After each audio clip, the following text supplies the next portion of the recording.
طيب، قبل ما نبدأ عشان أنا بس ما قلتلكوش المرة اللي فاتت إن طبعا كلنا عرفنا يعني إن إحنا امتحانات الميد تيرم ما فيهاش applied econometrics. الحقيقة إن ده علشان هو أصلا موضوع تنظيمي في الكلية علشان وقت الامتحانات عشان نلحق قبل العيد يعني. لكن اشمعنى اخترنا المادة دي عشان البروجكت، عشان المادة دي فيها بروجكت. واحنا كنا شايفين اصلا من زمان ان هو المفروض ان البوينتس او الماركس اللي على البروجكت ما تبقاش 10 درجات بس، لان انتوا بتعملوا مجهود اكبر من كده. فالحقيقة ان 25 points ايوه كده، يعني كده مناسب لحجم المجهود اللي انتوا بتعملوه. بس لازم ناخد بالنا بقى من حاجة، ان احنا نعمل بقى ايه، نعمل ري ادجستمنت لحجم المجهود ده. يعني اكيد اللي كنتوا هتعملوه تاخدوا عليه 10 درجات مش هو اللي هنعمله ناخد عليه 25 درجة.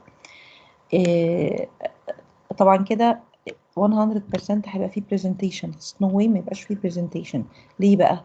عشان البرزنتيشن بتبين لي مين اللي اشتغل ومين ما اشتغلش. يعني انا بعرف من البرزنتيشن على طول، من وقفتكم قدامي، مين اللي عمل اكبر مجهود ومين اللي اشتغل نص نص ومين اللي ما عملش حاجه خالص. يعني honestly speaking قبل ما بتخش البرزنتيشن ببقى عارفه. يعني انا بقول الكلام ده للناس كل سنه ومش عارفه ليه مش بيصدقوني. انا كل الجروبس بتقول لي مين اللي اشتغل مين ما اشتغلش. الناس اللي بتشتغل وبتشيل البروجكت ما بتقدرش تستحمل ان هي اللي تشتغل ومحدش يشتغل غيرها، فمن اللي بيقولوا لي الحقيقه ان كل ده بيتكرر كل سنه، مفيش سنه ما تكررش. وكل سنه بقوله والناس مش بتصدق ما اعرفش مش بتصدق ليه. لكن الحقيقة ان فعلا ببقى داخلة وعارفة مين اللي اشتغل مين ما اشتغلش. ده بقى لو انا مش عاملة لو مش عاملة برزنتيشن مش بقدر ان انا، لان انا مش معنى انك تقول لي ان انا اصدق واثر على درجاتك. فده كان بس جاست ان انا ببقى انا عارفة، لكن ما بقدرش ان انا اخد اي اكشن. لكن الحقيقة في البرزنتيشن وانا داخلة عارفة مين اللي اشتغل مين ما اشتغلش، لازم بوقعك يعني لازم بتأكد في البرزنتيشن. ولو ده حصل طبعا بيبقى درجاتكم مش واحدة يعني. otherwise المفروض ان درجات واحدة. يعني احنا دخلت برزنتيشن وموضوعكم واحد وكلكم جاوبتوا، طبعا ده خلاص كده معناه ان انتوا بتاخدوا نفس الدرجة. اوكي. المهم ان انتوا مطلوب منكم نعمل مجهود. انا هسيبكم اللي بعد الميد ترم عشان ما علشان عارفة ان انتوا مشغولين حتى لو في بقية المواد. بعد الميد ترم على طول مطلوب منكم ان انتوا تجيبوا الاسماء الجروبس الجديدة. مش مهم، مش شرط خالص انك تشتغلوا مع الجروبس القديمة، مش شرط خالص انك تشتغلوا في نفس البروجكت بتاعكم. فانتوا اهم حاجة ان بعد الميد ترم يجي لي الايه بنفس القواعد بتاعتنا، بنفس عدد الجروبس هو. بس زي ما بقول لكم بقى تجيبوا لي الايه ابديت بالليست الجديدة. يعني تعملوا حسابكم على بعد الامتحانات الميد ترم تكونوا، طبعا ده على طول مش بعد الامتحان بشهر، على طول بعد امتحانات الميد ترم تجيبوا لي ليست فيها الايه اسم البروجكت اللي انتوا هتشتغلوا فيه واسماء الجروبس. اوكي. وده معناه ان انتوا خلاص تكونوا استقريتوا. يعني ده بقى اهميته ليكوا اكتر من اهميته ليا. ان انتوا تكونوا استقريتوا خلاص علشان اضمن ان انتوا فعليا ابتدينا ان احنا نشتغل علشان ندي للموضوع حقه. يعني انت لو انت داخل امتحان ميد ترم كنت اكيد هيبقى هتقعد مثلا 3 4 ايام بتذاكر المادة. مبدئيا ده ما ينفعش ان انت ما تعملوش. يعني ما ينفعش ان انت خلاص اوكي انا هتذاكر دلوقتي الميد ترم، مش هقدر اقول لك لا سيب المواد اللي هتخش فيها وذاكر ايكونومتريكس. لكن اتليست بتكون بتبص محاضره بتبص عليها ولو 10 دقائق. بعد الامتحانات immediately تلم كل الحاجات، لان الموضوع مش هيتلم لو سيبناه تراكم لبعد الميد ترم. خلاص. الحقيقه هي ده الاعتراض الوحيد اللي كنت متضايقه عشان مفيش ميد ترم ان انتوا ما تذاكروش. لو انت قدرت تعمل الموضوع ده خلاص يبقى انت استفدت من الدرجات بتاعه البروجكت which is الى حد كبير جدا مضمونه. وتاني حاجه ان انت برضو ذاكرت. طيب يلا بينا بقى. Last lecture we talked about autocorrelation. This is the second econometrics problem after finishing the first one, which is multicollinearity.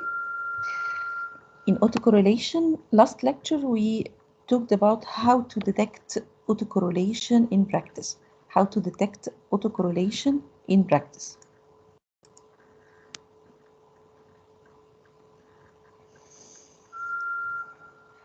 Actually, we talked about two tests for detecting autocorrelation. The first one, which is Durbin-Watson test. This is to detect first order autocorrelation, and we talked about Lagrange multiplier or LM test to detect higher order autocorrelation. Higher order autocorrelation could be second order, third order, or high. Type. And we know about two new statistics, Durbin-Watson statistics and chi statistics. Okay, so we know the calculated Durbin-Watson and tabulated Durbin-Watson, calculated chi-square and tabulated chi-square, compare between them as usual, and take our decision about the existence of autocorrelation, first order autocorrelation or higher order autocorrelation. Okay. And today we are going to talk about how to remedy the problem of autocorrelation. What if autocorrelation exists in your model? What can we do to get rid of this problem? Okay, actually before the beginning in that, because last lecture was a recorded lecture, just I need to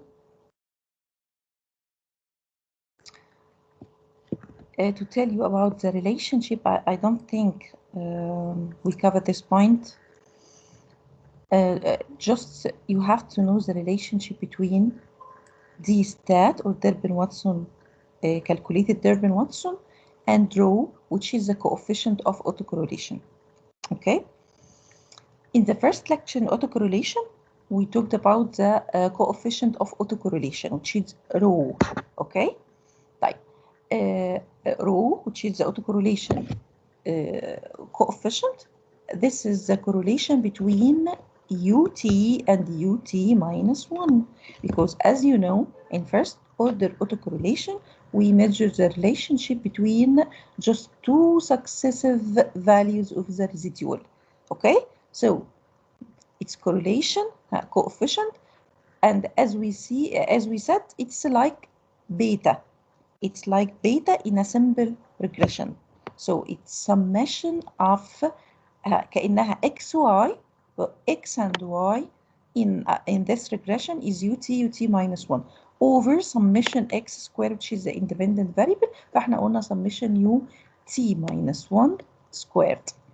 And we said that in the big sample, there is no difference between summation ut squared and summation ut squared minus 1. اوكي، خد بالك عشان في ناس هتتلخبط وهي وهي بتذاكر الحته دي. ده الايه ده اللي هيفك لها اللخبطه. We have characteristics in the residual that in the big sample summation ut square equals summation ut minus 1 square. الاثنين دول واحد، فاحنا بناء عليها نحط الايه bottom of row summation ut square. It's okay, it's right. نحط summation ut minus 1 squared. It's right. خلاص. طيب انا عايزه بقى اقول ايه. We want to talk about this relationship. We know last lecture, which was recorded lecture, that d star equal to minus 2 rho or rho bar. Okay. Estimated rho يعني. خلاص. لكن ما قلناش ده جه منين. خلاص. It's very easy to prove this formula. بس عشان انا مش شايفاكم قدامي فانا هقول لكم على ايه جت منين. طبعا or this one is more famous one d star equal 2 times 1 minus rho، يعني خدنا بس common factor 2 as a common factor. لكن انا بحب دي اكتر علشان اللي بيتلخبط في الحساب، يعني بيتلخبط في الحساب ممكن دي تلخبطه. This one is more clear. 2 minus 2 rho hat. This is d star which is Durbin-Watson statistics or calculated Durbin-Watson and the autocorrelation coefficient. جه منين بقى الكلام ده؟ Let's begin with Durbin-Watson statistics. خلاص. We know that it's summation. المرة اللي فاتت خدنا this formula summation ut minus ut minus 1 all squared over summation ut squared. خلاص. لو احنا تعالوا نبتدي بالتوب نفكه، سيب السمشن زي ما هو، نبتدي نقول it's ut squared minus ut minus 1 squared minus 2 ut minus 1 اهو this is the top، ما عملناش حاجه، والسمشن زي ما هي over summation ut squared. يلا this is will equal just ايه، هدخل summation ut squared plus summation ut minus 1 squared minus 2، اتفقنا الكونستنت بيطلع الاول، minus 2 summation ut minus 1 over summation ut squared.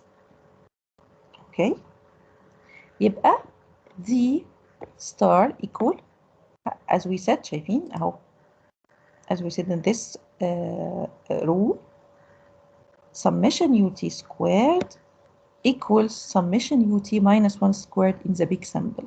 طب واحنا ليه why we assume that we are in a big sample؟ علشان as we said last lecture this formula applied if we are in a big sample. يعني اصلا this relationship حتى شايفين انا مش بقول equal، بنقول approach to معناها in a big sample ها it's approach to this، بيقربوا من بعض in the big sample. okay. So we can say this term equals this term, so we can say it's 2 summation ut squared minus 2 summation ut minus 1 over summation ut squared. خلاص، يبقى انا على طول لو انا خدت this part اقسمهم بقى this part 2 summation ut squared over summation ut squared، يعني 2 لان التوب بالظبط the same as bottom minus 2 summation ut minus 1 طبعا over summation ut squared. This is the value of rho. This is the value of rho. okay. يبقى على طول d star or d statistics equal 2 minus 2 rho. خلاص. and this is what we want to prove. This relationship between d star and rho hat. okay. طيب if you have the data in your project or in your exam, if you have the data and you want to check autocorrelation, the best way is to calculate d star directly from the data. خلاص، يبقى أنا دلوقتي if I have the data يبقى it's more precise to calculate d star not from this formula, from its formula which is this one. خلاص، يبقى we run the original regression, save the residual and calculate d star using this formula. After calculating d star, just compare d star with d lower and d upper using the decision rule as we said. حد عايز يقول حاجة؟ okay. no. okay. This is the more reliable way to calculate the statistics or calculate it. طيب if you don't have data about if you don't have the data، يعني مثلا في الامتحان you don't have the data but you have the value of rho. I gave you the value of rho and I want you to say if there is autocorrelation or not in the residual of this regression. هتعمل ايه؟ You have to use this formula. So you have to use this formula. even if the sample is not very big. خلاص ما عادش يقول لي بقى ما هو لقيت السامبل مش it's not very big. اوكي ما انت ما عندكش معلومات تانية. اوكي so you can use rho in this case to get the value of the statistics. خلاص. Okay. طيب let's return to our lecture. بس النقطة دي ما كنتش عايزة انساها. So returning to our lecture, how does one remedy the autocorrelation? Okay, let's start. First of all, we know from last lecture or before last lecture, the first lecture autocorrelation, that autocorrelation can be or can exist because of specification bias in your model or model misspecification, or pure autocorrelation because of a problem in your error term. If we talk about the first cause of autocorrelation, which is misspecification or specification bias in your model, كان بسبب ايه ده؟ Specification bias could be because of excluding important variables, could be because of excluding important variable, or could be because of incorrect functional form, or because of excluded lags. طيب, if you know that there is the reason of autocorrelation, so you have to include all the important variables. انت عارف نفسك عامل عاملة, it's a very important variable, you just ignore it, or you know it but you didn't find available data for it. Okay, you have to include this variable. خلاص, so you have to include this variable if you found that you have autocorrelation in your model. So this is the reason for autocorrelation. خلاص, once you correct this problem and include this important variable into the regression, autocorrelation will disappear. Okay, we can remove autocorrelation with this way.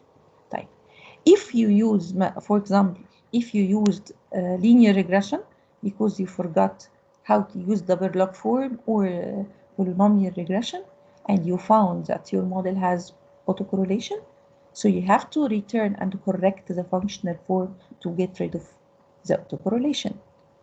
If you didn't include lags in your variable, while including lag is very important in this case, and you found autocorrelation, you have to include lags to your model to get rid of the autocorrelation. Okay, if you do that, if you include the important omitted variable, or if you correct the functional form, if you add the excluded lags, and you can get rid of autocorrelation problem, so it's okay. So the solution, simply speaking, is to correct the misspecification of your model. Okay? يبقى often the inclusion of such variables or correcting the functional form removes the correlation pattern observed among the residuals. يبقى دي سهلة. خلاص, بس طبعا الكلام ده if we know your problem, if we know the reason of specification bias. If we don't know, هنقعد نلف حوالين نفسنا ومش عارفين ايه نوصل. طيب, second, if the model exhibits pure autocorrelation. Pure autocorrelation means that if there is unusual or stochastic event happens for 2 successive years or 2 successive period of time. في الحالة دي ده بيعمل autocorrelation in your residual. بس ده بقى the problem is not external causes. There is no external causes like misspecification which causes autocorrelation. It's internal cause. The causes is the error term itself. So the OLS in this case is no longer the best estimator. OLS in this case is no longer the best estimator because of the existence of autocorrelation. Why? We said in the first lecture in autocorrelation that autocorrelation causes the model to be inefficient. Inefficient, which means that the standard error of the estimated coefficient themselves are biased. Standard error of the estimated coefficient are biased. So the estimated coefficients no longer blue means best linear unbiased estimator. They still linear unbiased, but they are not best. They are not best because they are inefficient. Inefficient means that the standard error of the estimated coefficient are biased. خلاص يبقى OLS in this case اللي هي ايه in this case in case of autocorrelation. ما هو في الحالة دي if we have pure autocorrelation we cannot correct it. يعني we are going to correct it now or take remedy for it. But we cannot قصدي أقول we cannot avoid it. Okay, we cannot avoid the pure autocorrelation.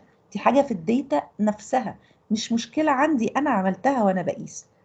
Okay, so in this case if we use OLS is not the best estimator in case of the existence of autocorrelation.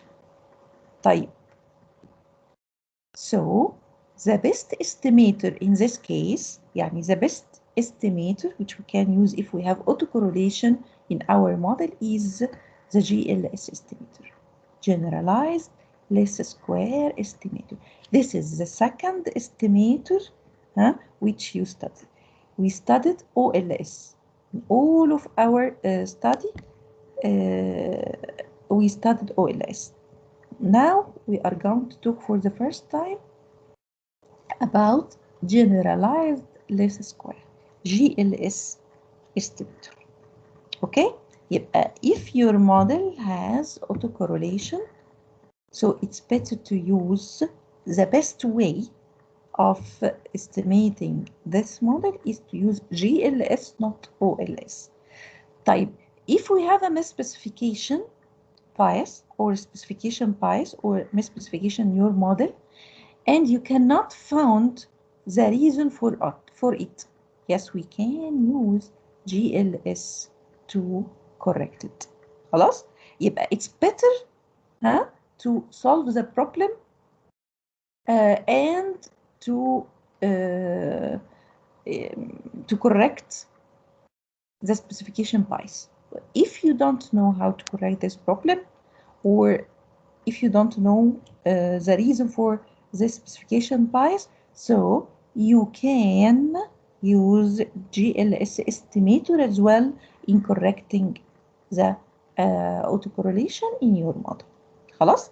يبقى أنا هستخدم GLS as a remedy to the problem of autocorrelation in case of pure autocorrelation, or in case of حتى even in case of having specification bias but you cannot correct it. Okay? طيب, هو ال GLS لازم في الحالة دي it must correct autocorrelation? Actually no, especially if the reason is specification bias. If the reason is specification bias, GLS could solve the problem. If the problem is complicated, GLS couldn't solve the problem, and after using this estimator زي ما هنشوف دلوقتي the problem will still apply and couldn't be solved. Okay. ده معناه ايه؟ معناه لا, it's better for you to solve the problem if you have a specification bias, so it's better for you to solve this problem. Okay, this is better than to use GLS. اوكي, ما انت ممكن تريح نفسك تقول خلاص انا هستخدم الجي ال اس وخلاص. لا, it's better to return. ممكن يتصلح الاوتو كورليشن, ممكن ما يتصلحش. خلاص انت بقى وايه وحظك او انت وحجم المشكله اللي عندك السبيسيفيكيشن بايس اللي عندك. if somehow شوفوا بقى let's talk about GLS. خد بالك بقى if somehow we can transform the model itself so that in the transformed model, in the transformed data, the error term is serially independent. What's the meaning of serially independent? Serially independent, which means that the error term doesn't have autocorrelation. ليه قال serially? Serially because if you remember we have two types of autocorrelation. Serial autocorrelation and spatial autocorrelation. Serial autocorrelation means the autocorrelation in time series model. Spatial autocorrelation, this is the autocorrelation in cross-sectional data. But because it's more likely for autocorrelation to happen in time series data, so هو بقى عشان كده بيقول خص الايه الاوتوكورليشن في الحاله دي بالايه بالسيريال اوتوكورليشن اللي هي ايه would exist in time series model. ده كلمه serially independent يعني the error term has no autocorrelation in case of time series model. خلاص يبقى هو الصح مش لازم serial or ايه or spatially independent يعني the model has or the error term has no autocorrelation. Okay. Then applying OLS to the transformed model will give us the usual blue estimates. يعني عايز يقول ايه؟ Instead of creating new estimator بدل ما يخترعوا estimator جديد ما يشتقوا estimator جديد اسمه GLS لا simply speaking GLS is applying OLS on the transformed model. They will transform the model itself and apply OLS on the transformed model. Applying OLS on the transformed model is GLS. يبقى GLS, it's simply speaking, it's OLS which applied on the transformed model. طيب قبل ما نعرف how to transform the model, we need to know why I will transform the model. Okay, how هنعرفها دلوقتي mathematically. لكن we need to know before going to mathematical proof, we want to know why we need to transform the model. I need to transform the model to get rid of the autocorrelation in the residual, to remove the autocorrelation from the residual. So my model, okay, has serially independent error term or serially independent residuals. اوكي يبقى انا هعمل ترانسفورميشن للداتا زي ما هنشوف دلوقتي علشان with one aim in my mind اللي هو ايه to remove the autocorrelation from my error term. So my error term becomes serially independent or has no autocorrelation. In this case, if my model has not autocorrelated error term, so we can apply OLS without any problem. And OLS in this case will be the best. Okay, so the OLS estimator return to be blue estimates. طيب يلا بينا يبقى let's begin from our two variable model which is simple regression, assuming that the error term follows the autoregressive one. يعني ايه؟ يعني UT depends on UT minus 1 or there is high correlation between UT and UT minus 1, high correlation between two successive values of the residual only. Okay, يعني which can be detected by Durbin-Watson. Durbin-Watson قال لنا we have autocorrelation in your model. ده معنى الكلام. If the initial regression equation is as follows, yt equal beta node plus beta 1 xt plus ut, If 1 holds true at time t, it also holds true at time t minus 1. Hence, ut minus 1 equal beta naught plus beta 1 xt minus 1 plus ut minus 1. مظبوط؟ اوكي اهو two equations اهو قدامنا. Multiplying 2 by rho on both sides we obtain a rho d. This is rho, which is the coefficient of autocorrelation.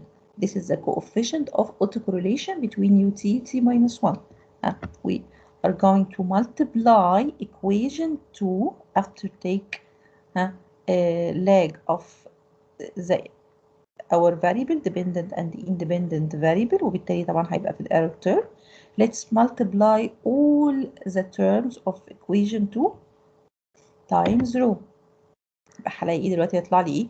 rho yt minus 1 equal rho beta naught plus rho beta 1 xt minus 1 plus rho ut minus 1. And subtracting this equation, equation 3 from equation 1. Let's subtract equation 3 from equation 1. يطلع لي ايه؟ yt minus rho yt minus 1 equal beta naught minus rho beta naught plus beta 1x minus rho beta 1x t minus 1 plus ut. خد بالك بقى عشان ده المهم بالنسبة لي. This is my aim. This is my objective from all of that. ut minus rho ut minus 1. طيب, this is my aim of this transformation. I need this transformation to get this term. ليه بقى؟ هو ماله this term؟ الأول بيكمل just to take common factor beta naught يبقى 1 minus rho وهنا common factor beta 1 يبقى xt minus rho xt minus 1. اوكي؟ طيب.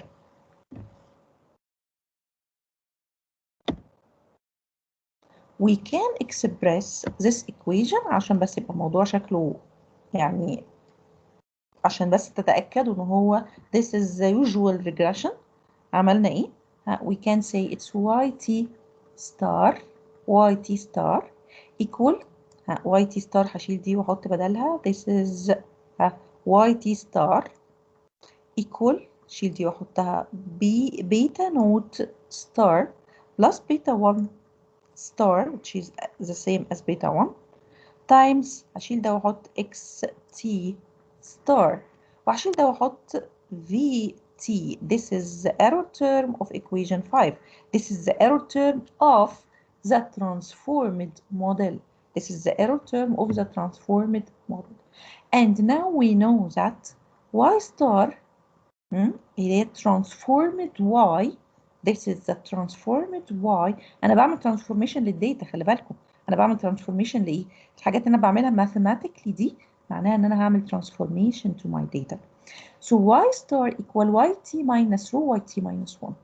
يبقى instead of working with yt as dependent variable لا ده أنا هشتغل ب yt minus rho yt minus 1. This is my new dependent variable. طيب beta naught which is the constant اللي أنا هيطلع لي من الريجريشن هيطلع لي من الاستيميشن مش هيبقى بيتا نوت بتاعتي دي هتبقى بيتا نوت ستار which equal بيتا نوت 1 minus rho. So to get my beta note ودي اللي بتاعتي أنا دي اللي تهمني هقول it's beta note star divided by 1 minus rho علشان إيه to retrieve the value of beta note. طيب fortunately beta 1 star is the same as beta 1. So beta or the slope of the estimated coefficient, the slope of our regression is the same. مش هيتغير خلاص وده أحسن حاجة إن أنا this is important for me. Okay, the marginal effect betas. xt or the independent variable or independent variables if we have multiple regression. نفس الكلام. The independent variable x star in this case هيبقى xt minus rho xt minus 1. يبقى انا عملت ايه؟ transformation to my data. we transfer the data itself. الداتا اللي انا هشتغل بيها هي اللي عملت لها transformation. why؟ اهو because of that step. VT or the error term of this transformed model equal UT. UT ده it has autocorrelation. UT has the error term which is UT. ده error term in my original regression كان autocorrelated. اوكي؟ يعني it has autocorrelation. طب انا عملت ايه؟ شلت منه we remove the autocorrelation with this way. قلت له minus rho ut minus 1. مش هو autocorrelated with ut minus 1؟ لا ده انا شلت منه اهو coefficient of autocorrelation times ut minus 1. So we remove the autocorrelation from our error from error term of the original regression to get error term which has no autocorrelation at all. خلاص يبقى انا بعمل كل transformation of my model وعملت كل ده علشان to reach to this error term or residual which has no autocorrelation at all. So V is not autocorrelated errors. So now this regression has no, or this error term has no autocorrelation. So we can apply OLS on this regression. وأنا مطمنة جدا it's safe. The estimated coefficient which is beta node star, beta 1 star, in this case are blue. Okay, best linear unbiased estimator. Why? Because the model, the error term in this regression has no autocorrelation. يبقى since the error term in 6 in equation 6 satisfies the usual OLS assumptions, so we can apply OLS to the transformed variables. يبقى أنا we can apply OLS not for على not on y t and xt. أمال على إيه؟ على y star and x star and obtain estimates with all the optimum properties namely blue. اللي أنا بقوله ده اسمه generalized difference regression. This is generalized difference regression. طبعا difference عشان أنا خدت الإيه؟ أنا خدت ال difference between ut minus 1 خدت ال difference between xt minus 1 generalized عشان حطيت فيه الإيه؟ الرو. يبقى actually running 5 equation 5 is the same as using generalized least square. generalized least square هو ده GLS. Recall that GLS is nothing but it's OLS applied to the transformed model that satisfies the classical assumptions. يبقى تاني ايه GLS بقى generalized least square simply speaking it's to apply OLS on the transformed model. Okay, on the transformed data. يبقى we are not using YT and XT.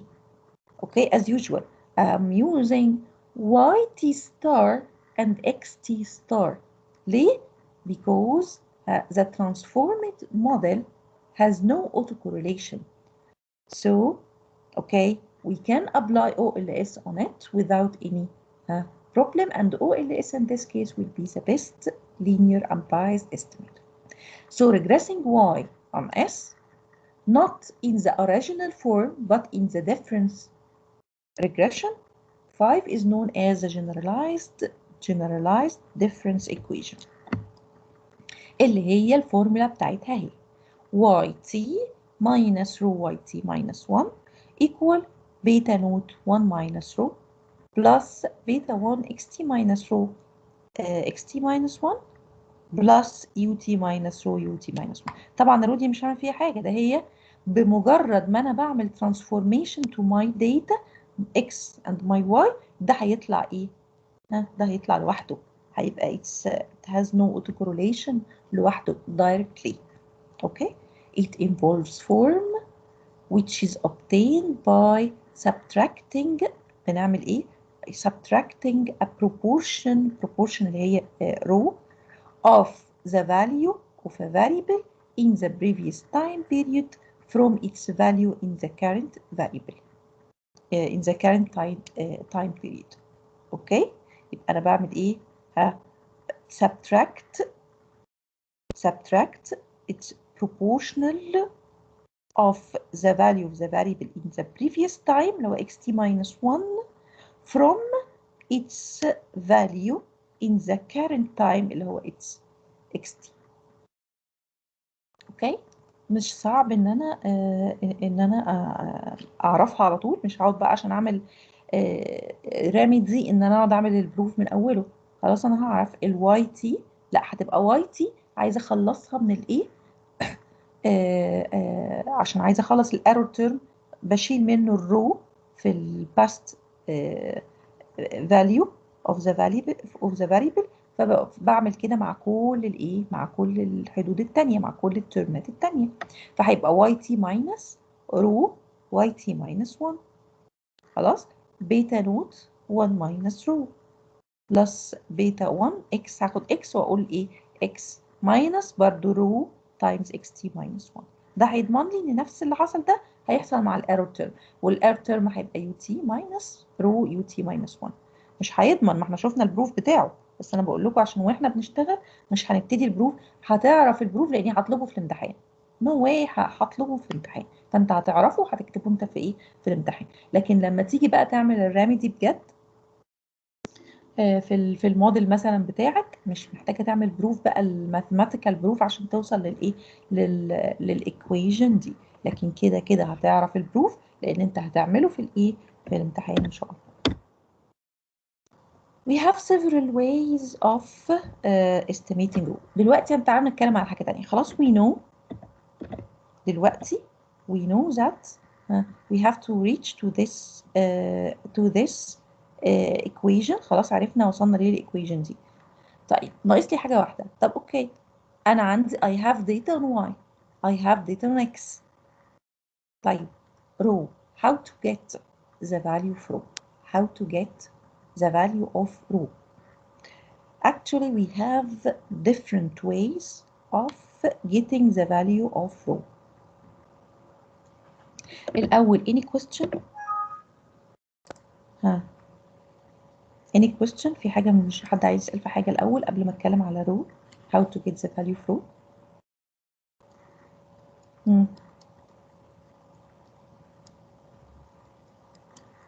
is it clear ولا انتوا نايمين ولا ايه؟ أحمد، اوكي أحمد.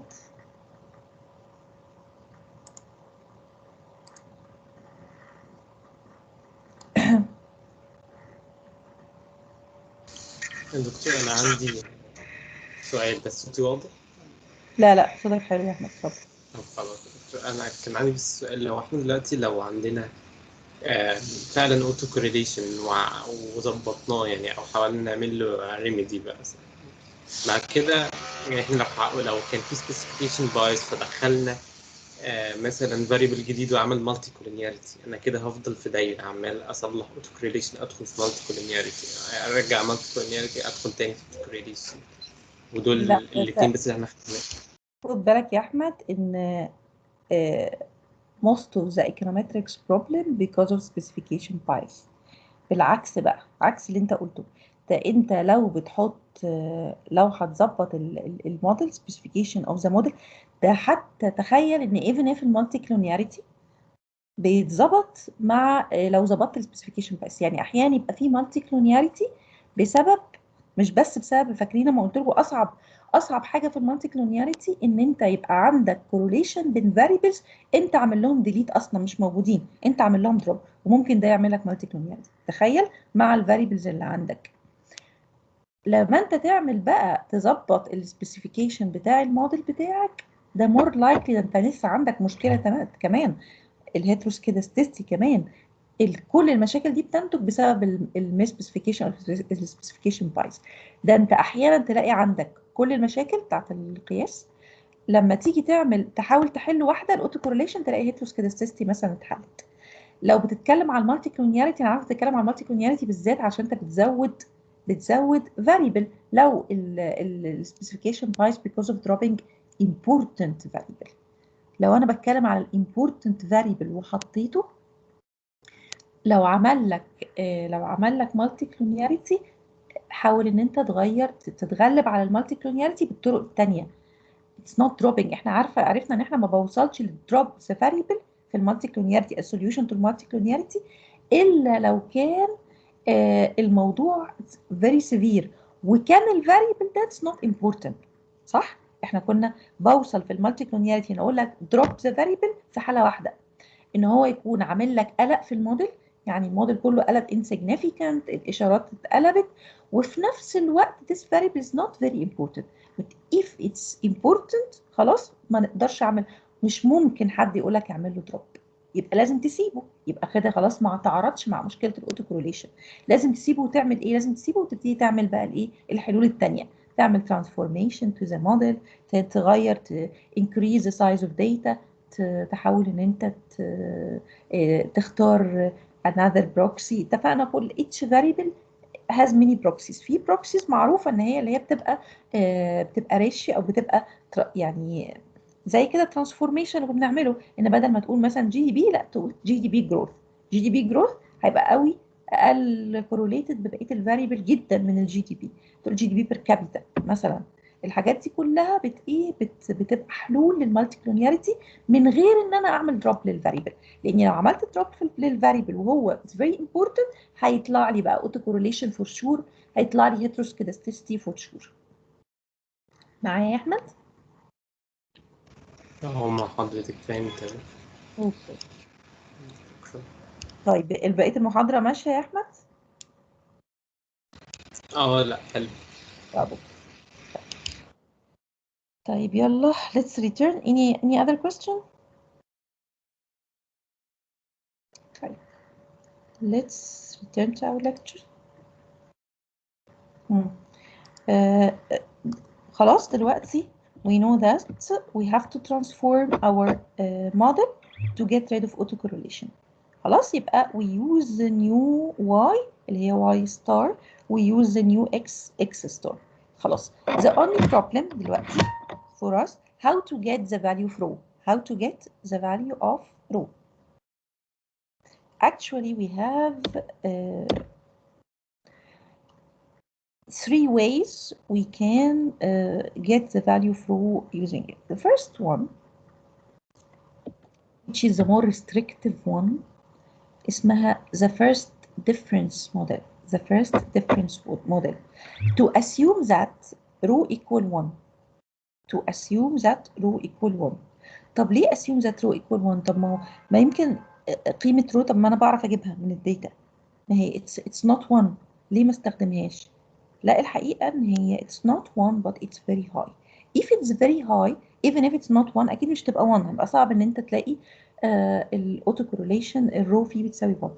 مش معنى 1 يبقى 1، لا. If it's very big, if the value of the coefficient of autocorrelation is very big, even if it's not 1, okay, we have to use this transformation, which is first difference method, not generalized difference method. No, it's first difference method. First difference method it's the same as a generalized difference method, except that rho equal 1. We assume that rho equal 1. يبقى that the error terms are perfectly، المفروض rho equal 1 means that the error terms are perfectly positively autocorrelated, which may be true in some economic time series. If this assumption is true، اتفقنا true مش معناه انه equal 1. true معناه ان هو it's very big. اوكي big قد ايه هنشوف دلوقتي. The generalized difference equation is reduced to first difference equation if the value of rho equal 1 or it's very big as we will see now. طب تعالوا نشوف الموديل هيبقى شكله ايه. Let's begin with the general formula اللي هي general difference equation اللي هي yt minus rho yt minus 1 equal beta naught 1 minus rho plus beta 1 xt minus rho xt minus 1 plus vt or ut minus rho ut minus 1. ده اللي سميناها generalized difference equation. If we put rho equal 1, تعالوا نحط rho equal 1، يبقى yt minus yt minus 1 ده اسمه ايه؟ first difference of yt equal ده هيبقى 1 minus 1 0. يبقى الانترسبت we have to remove the intercept from this equation. يبقى بيتا 1 xt minus xt minus 1 ده على طول لأن رو هتبقى بتساوي 1. اوكي، يبقى بيتا xt minus xt minus 1 again it's the first difference of x plus ut minus ut minus 1. اوكي، طبعا برضو by this way we remove the autocorrelation from the regression. بالعكس ده هيروح خالص.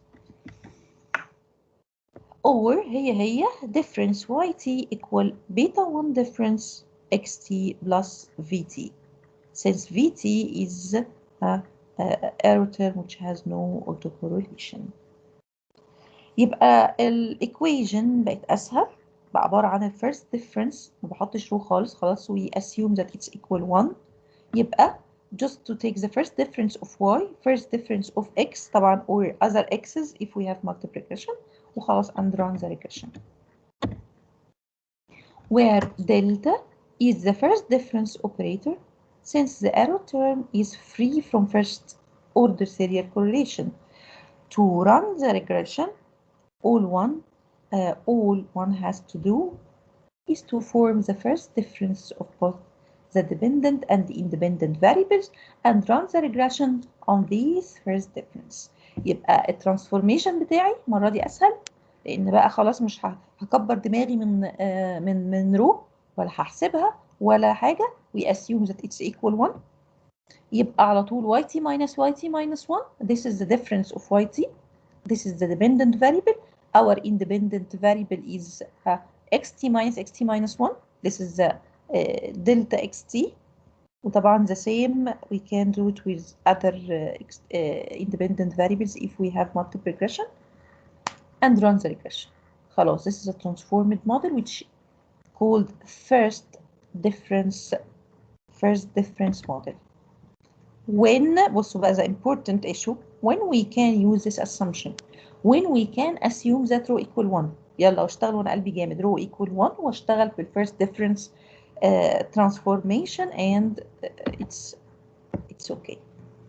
The first difference transformation may be appropriate if the coefficient of autocorrelation is very high or the Durbin-Watson اللي هو دي stat is quite low. فاكرين احنا كنت بقول ايه؟ if Durbin-Watson calculated Durbin-Watson is quite low, if it's near than 0, okay, ده it's more likely our model has a positive autocorrelation. مظبوط؟ Madella has proposed the rough rule of thumb. Use the first difference form whenever بصوا امتى بقى؟ if d star or calculated d is less than r square. All of us know that r square mostly the maximum value of r square 1d if we have perfect correlation between x and y. صح؟ يبقى the maximum value of r square 1. دي بقى star المفروض its maximum value 4.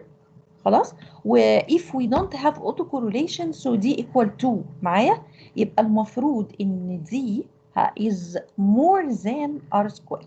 صح؟ المفروض ان دي دايما more than r square. خلاص؟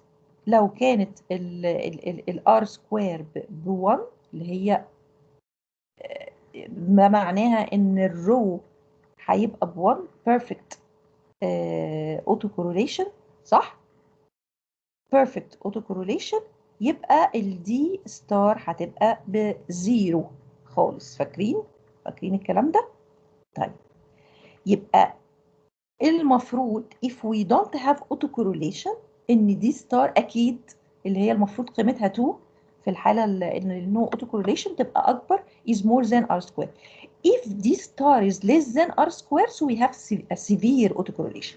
we have severe autocorrelation اللي هو its maximum زي ما قلنا ان r square تبقى 1 والدي ستار تبقى 0. ده السيفير اللي هو اسمه perfect autocorrelation. ده لو فعلا رو equal 1. يبقى as a rule of thumb this is called مدلة rule of thumb. وخلي بالك بقى عشان في المعالجة بتاعة الموديل بتاعك لازم هتحط الكلام ده في دماغك والا هيبقى عندك error في الموديل بتاعك. اوكي. if d star or calculated d is less than r square. طبعا r square of the original model. r square ماليش دعوه بالاوكسيلري. r square of your original model. So it's safe to use Mandela rule of thumb and correct your model using first difference transformation. خلاص انا عرفت كده خلاص. if rho equal 1 هو مش هيبقى equal 1 ابدا، يعني مش هيبقى equal 1 بالظبط. طيب اعرف منين ان انا when I can apply the first difference transformation as a rule of thumb for Mandela? If d star or calculated d is less than r square of the original regression, so this means that rho is big enough to apply the first difference transformation. اوكي كده سهلة. يبقى this is the first transformation or the first value of rho. يبقى first we can assume that rho equal 1, and in this case we use the first difference transformation instead of generalized difference transformation. When we can do that? If rho is big enough. عرفت منين او ايه اللي هيقول لي ان rho is big enough؟ big enough big enough يعني لحد ايه؟ this if d star or calculated d is less than r square. So we consider that rho is big enough and we apply first difference transformation. خلي بالكوا first difference transformation ده المور restrictive one، يعني ده الأقوى واحد. يعني لو الفيرست ديفرنس ما ضيعش الاوتو كورليشن مش ممكن الجنرالايز ديفرنس هيضيعه. يعني ده كده بس انا كده يعني واصله للايه للماكسيمم ترانسفورميشن بتاعتي معايا. هو طبعا ليه ده ليه مشاكل على الاستيميتد كوفيشنت نفسهم. خلاص خلينا بقى لما نبقى نجرب نبقى ايه هنبقى نعرف الكلام ده لوحدنا، بس عشان نخلص البوينت دي ما نتلخبطش.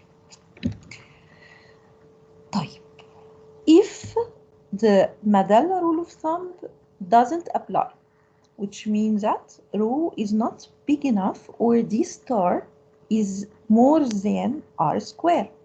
So we have to use generalized difference model.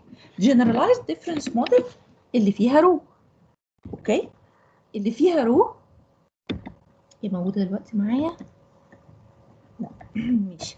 اللي فيها رو يبقى we have to estimate the value of rho. يبقى أنا لازم أعرف قيمة rho.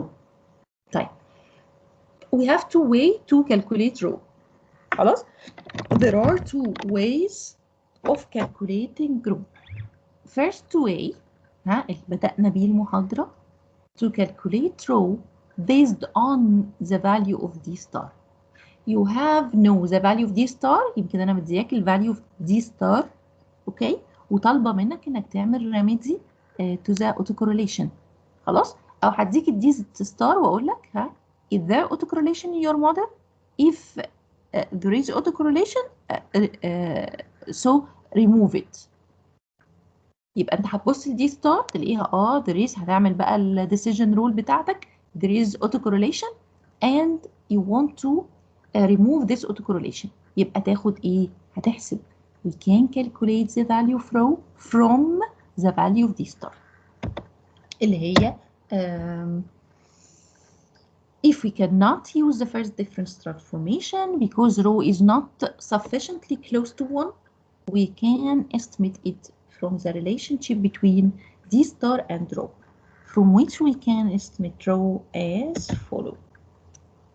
d star has approach to 2 minus 2 rho or 2 1 minus rho. Approach to as we said before means that if the sample is big this will be true, this relationship is true.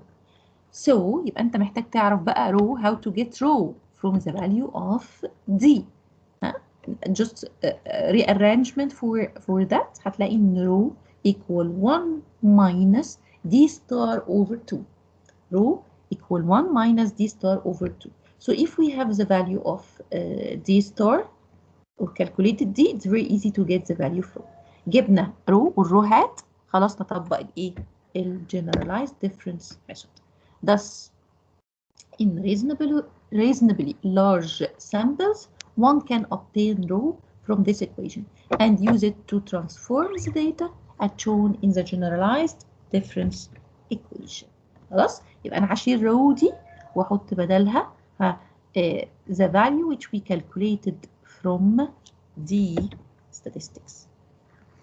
Keep in mind that the relationship between row and D star given may not hold true in small samples. خلي بالك this will not be precise in small sample. Okay? The second way of calculating row based on the residual row estimated from the residual برضو عملناها المرة اللي فاتت in the last lecture. It's a simple way to estimate row is to run the following regression. Okay? We regress UT minus 1. خلاص? Without, and this regression have to be run without intercept. اتفقنا ان we don't need to put intercept because ده residual. Residual يعني its average equals 0. Okay? يبقى UT equal row UT minus 1. It's simple regression.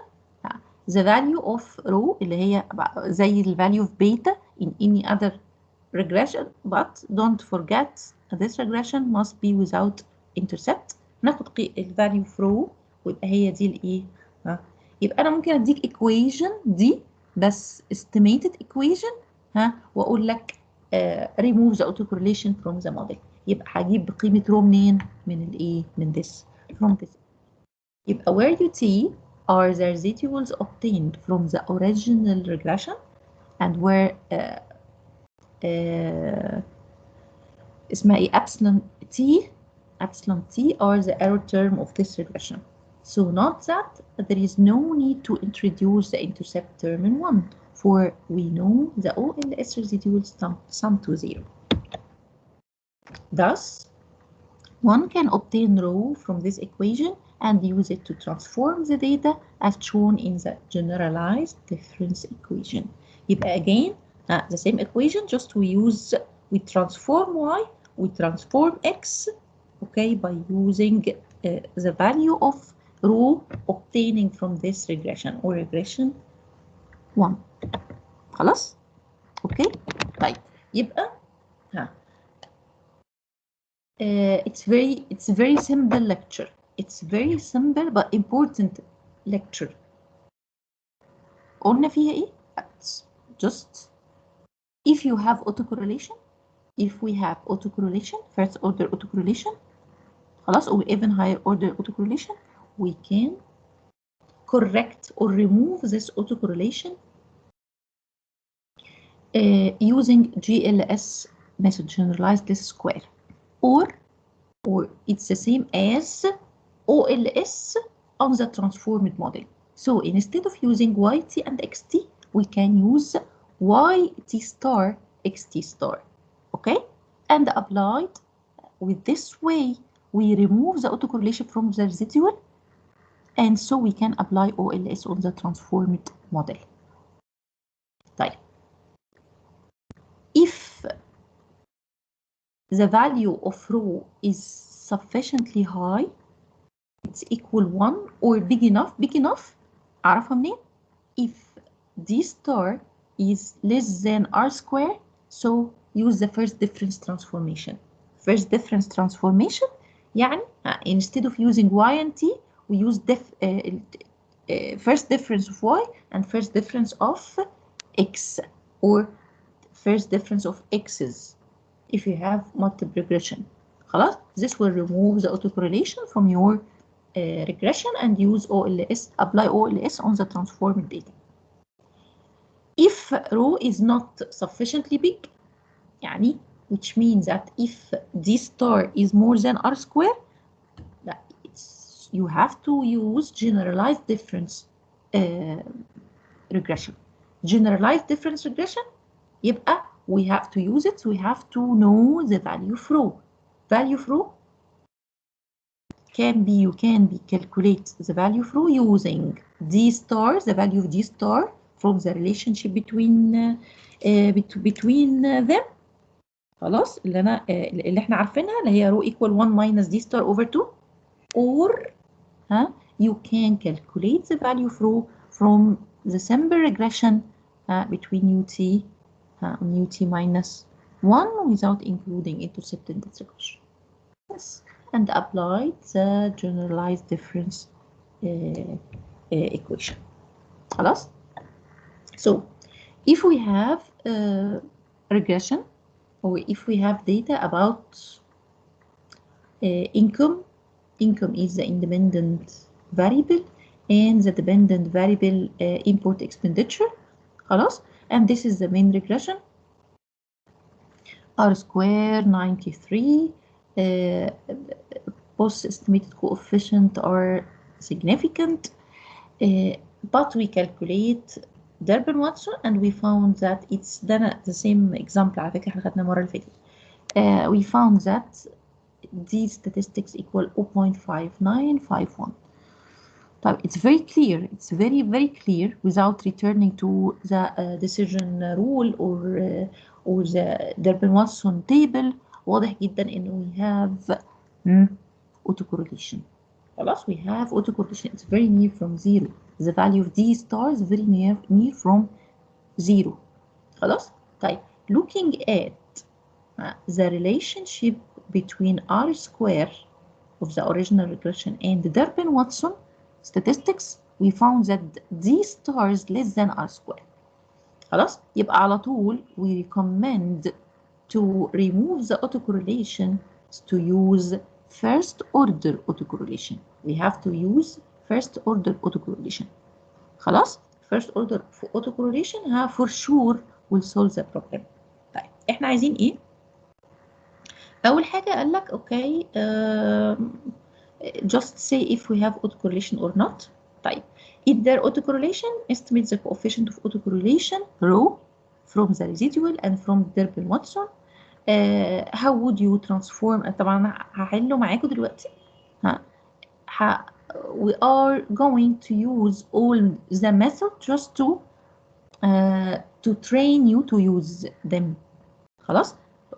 If such example خلاص جالك في الامتحان, you have to use, وفي الآخر بيقول لك إيه which one first difference equation or generalized difference equation, which method do you recommend and why. طبعا هنقول له we recommend first order we recommend the first difference transformation. Why? Because these statistics is less than R square. خلاص. لكن أنا دلوقتي هعمل إيه؟ هعملها معاكم كلها. هعملها معاكم generalized difference first difference, generalized difference if we get the value flow from D star, if we get the value flow from estimating the regression of UT on UT minus 1. خلاص, علشان بس just to practice to can solve all other problems. Any question الأول؟ any question?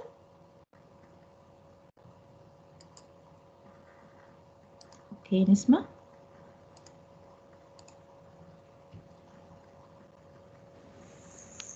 دكتور, هو انا لو عندي autocorrelation وبعدين عملت transformation للموديل بتاعي, هضطر بقى ان انا اعمل ال auxiliary regression من الاول عشان multi-collinearity وال Klein's rule of thumb وكده؟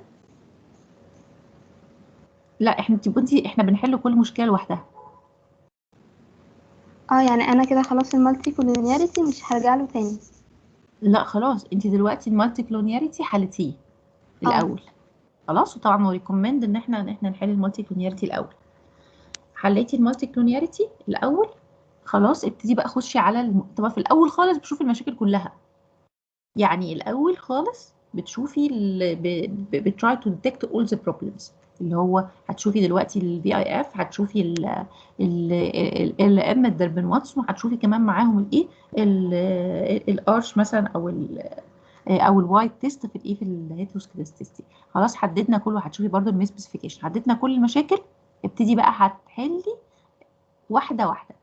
حليتي المالتي كلونياريتي، هتاخدي الموديل اللي انت حلاه خلاص المحلول، تخشي بيه بقى تبتدي تشوفي تاني الاوتو كورليشن. معايا؟ حليتي الاوتو كورليشن، هتاخدي الموديل بتاعك الترانسفورمد تخشي بيه تشوفي الهيتروسكيدستي وتخشي بيه على الهيتروسكيدستي. معايا؟ مع حضرتك.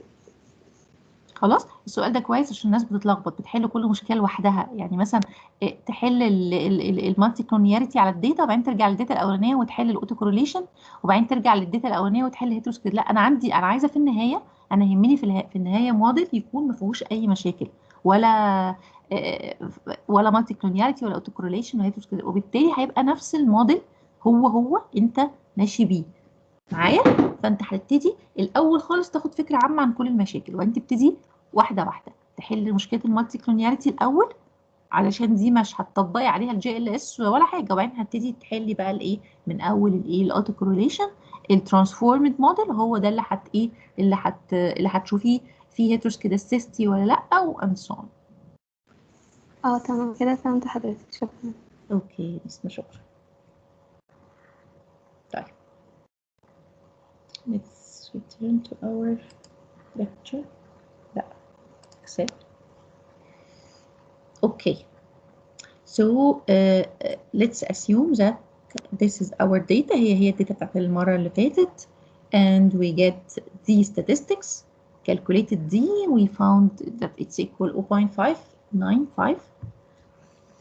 okay, وعرفنا ان كده معناها ان طبعا there is autocorrelation in our residual. خلاص let's begin to make a remedy to remove the autocorrelation from our residual. So we have to transform the model like that. Let's begin with the right option. The right option اللي انت المفروض تاخده.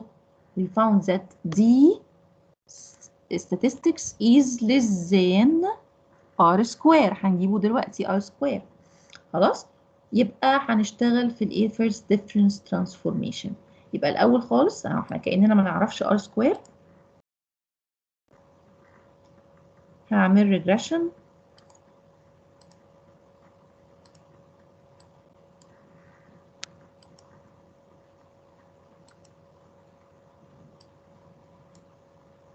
معلش عشان انا حاطه عرفت انا عملت ايه. هبعد بس دي عشان دي مغلسه عليا.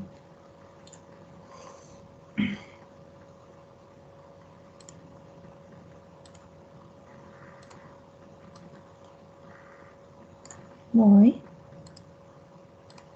x label just retain the residual or save the residual. Daily results here. R square is very high. It's higher than the d stat. So first difference is the best option. Okay. طيب خلاص بقى المفروض مش هنعمل بقى تاني زي المرة اللي فاتت. المفروض انك تجيب بقى دربن واتسون منها وهتطلع لك الفاليو دي. خلاص let's assume we have the value. وتعالى على طول نشتغل في الترانسفورميشن. محتاجين نجيب yt minus 1. take y, just one leg of y.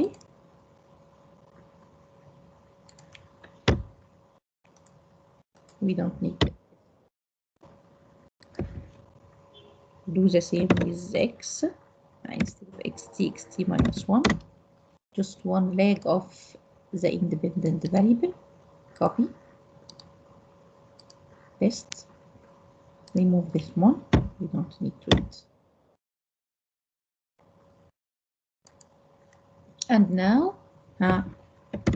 yt minus yt minus 1. This is the first difference of y. This is the first difference of y. yt minus yt minus 1. معايا the first difference of y.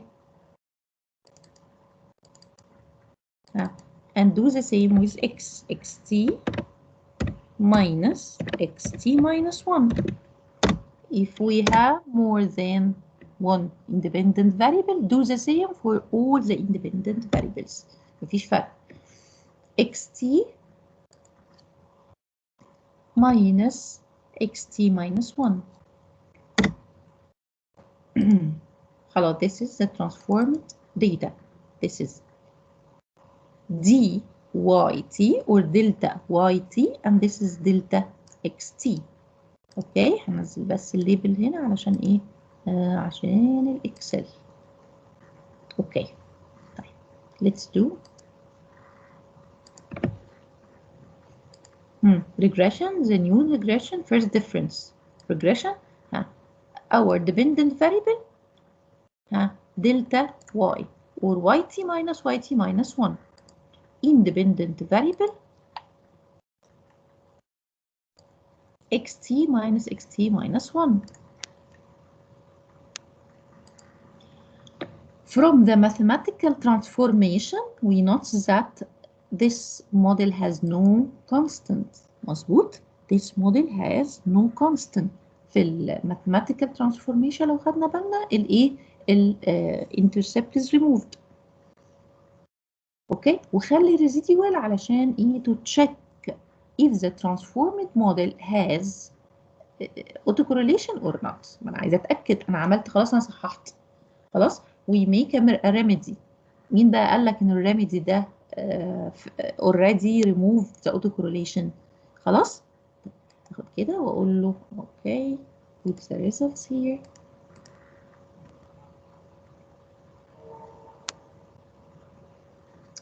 شوف كده معايا. This is estimated slope 0.32. 0.32. طب هو كان كام؟ 0.24. 0.24. مش بعيد قوي. It's not very far because we know that autocorrelation does not make the estimated coefficient biased. يعني the estimated coefficient still unbiased. The estimated coefficient still unbiased. يعني ايه؟ يعني زي ما قلنا on average. خلاص. If we make many regression for different samples, في النهاية ال on average the estimated coefficient will be true or equal the true value of the in the population. خلاص, يبقى الكوفيشنت نفسه مش هيبوظ قوي. امال ايه اللي هيبوظ بقى؟ ال t stat standard error of the estimated coefficient. standard error شايفين كان كام؟ سوري, الستاندرد ايرور اهو, وبناء عليه بحسب التي ستات. الستاندرد ايرور 0.014. بصوا بقى التاني جديد corrected one 0.0509. هو ده مش فرق كبير. طب عايزين تعرفوا فرق كبير ولا لا؟ تشيك تي ستات. تي ستات كان 16.6 now it's 6. شوف تي ستات قلت ازاي. طبعا هنا علشان الريجريشن نفسه قوي فهو significant, the coefficient significant in both models. خلاص, transformed one and the original one. لكن this will not be the case always. دايما الكيس, ويمكن ده هنا عشان simple regression. لكن طبعا فانتوا عارفين simple regression coefficient biased اصلا. اوكي, لكن لما هتعمل بقى في الموديل بتاعك هتلاقي more likely ان التشينج ده لما تي ستات بتصغر انها هتبقى significant in the original regression. after correction هتبص تلاقيها بقت ايه؟ بقت insignificant. خلاص, بس insignificant but it's true. خلاص, بحول الايه الستاندرد ايرور in this case is unbiased. standard error is unbiased. طيب خلاص, ناقص لي حاجه واحده بس. we need to check that this transformation really removes the autocorrelation from our model. يبقى دي يو تي. خلاص هعملها ازاي دي؟ هجيب دي ستات كالكوليتد دي. خلاص لو انا جبت كالكوليتد دي هعرف منها اذا كان عندي اوتو كورليشن ولا لا. كالكوليتد دي if you remember it's summation ut minus 1 star over summation ut square. هقول كده هي موجودة عندنا هنا.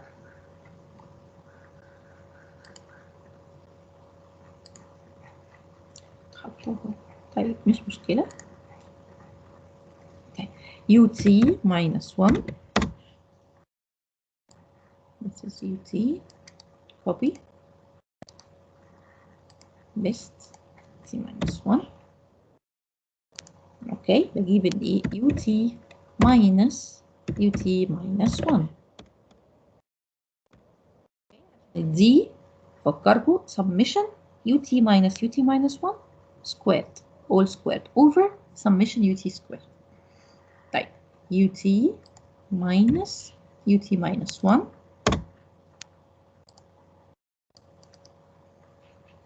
بجيب على طول بدل ما اعمل ايه؟ بدل ما اعمل new column square the new column and take the sum على طول sum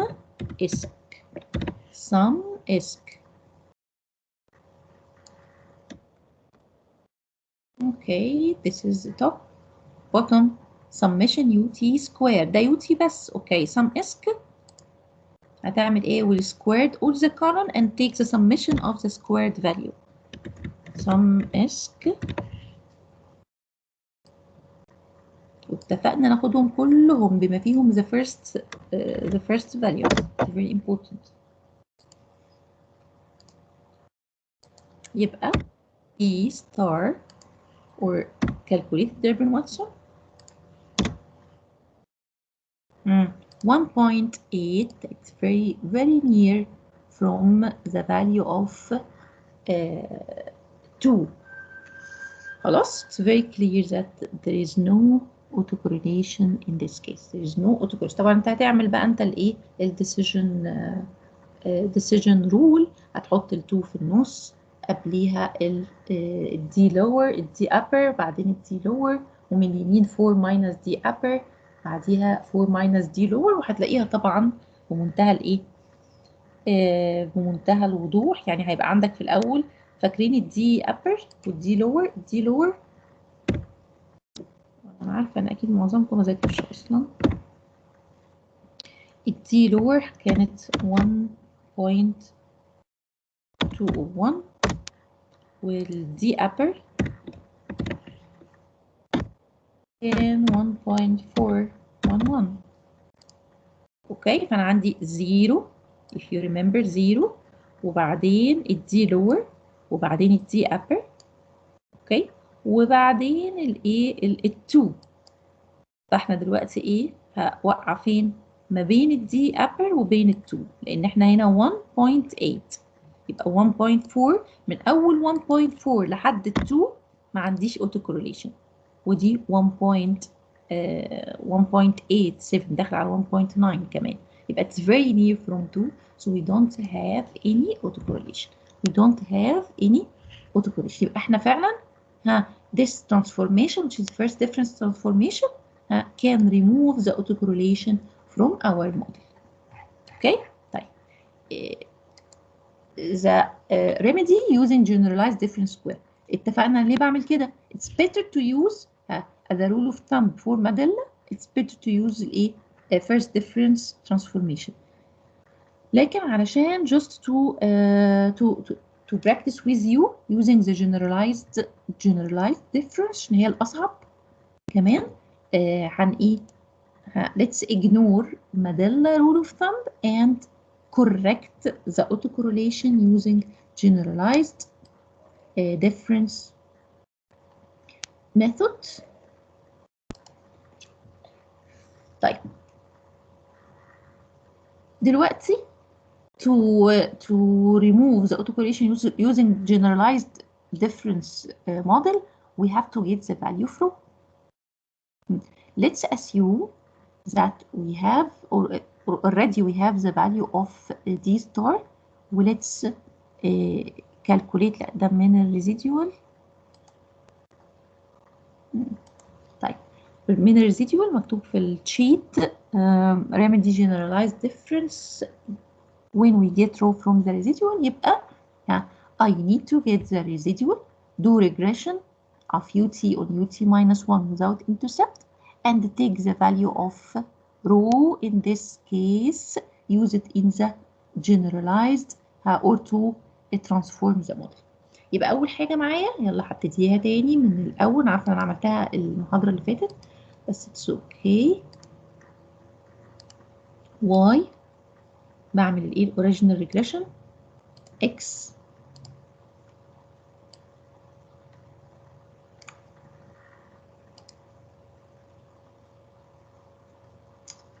طبعا اشيل دي، عايزه ريزيديوال ده it's very important for me، ده الهدف. okay this is the residual ut this is the dependent variable independent variable ut minus 1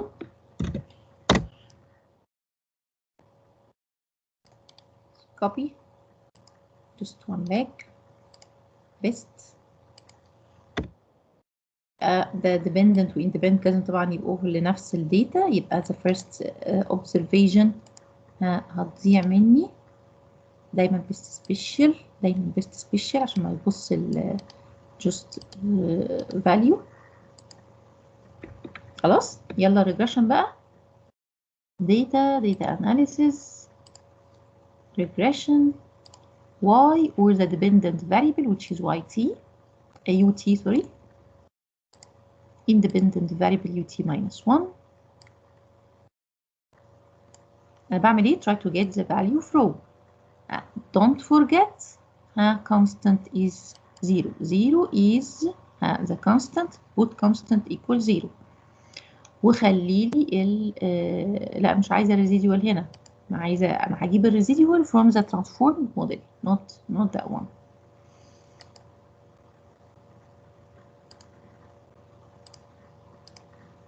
انا عايزه بس من الريجريشن ده the value from the value of row يبقى row 7 copy خدها فوق عشان واحنا بنعمل الترانسفورميشن.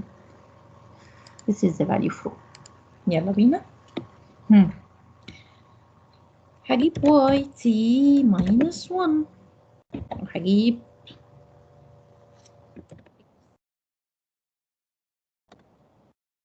yt minus 1 again copy paste x t copy paste remove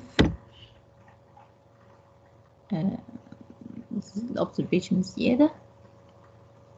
طيب عايزة ايه اجيب ايه رو، بصوا معايا اهو رو y t minus 1 انا حاطه لكم اهو الجنرالايز الصيغه بتاعت الايه الترانسفورمد موديل او جنرالايز ديفرنس عشان ما نتلخبطش.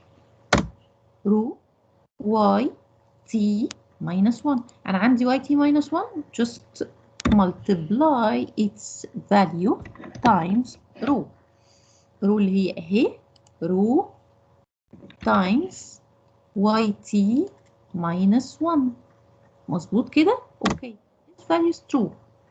لكن انا لو حاولت ان انا اعملها كده هيبقى عندي مشكله. ايه هي المشكله؟ ان انا I have to fix the value from، يا اما تكتبها بايدك لو من النوع اللي بتتلخبط، يا اما to fix its value. fix its value يعني by doing $sign between the row and column. كده بقى خلاص لو عملت copy وبيست هيجيب لك الفاليو صح. let's check فعلا ده الفاليو اهي اللي هي ال h1 x constant اهي look at the value it's constant يبقى فعلا اخد دايما the same value for row. طيب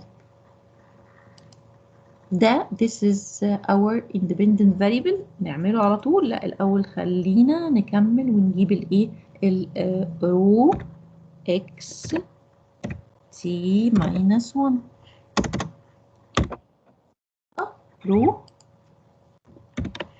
times xt minus 1. Fix the value of row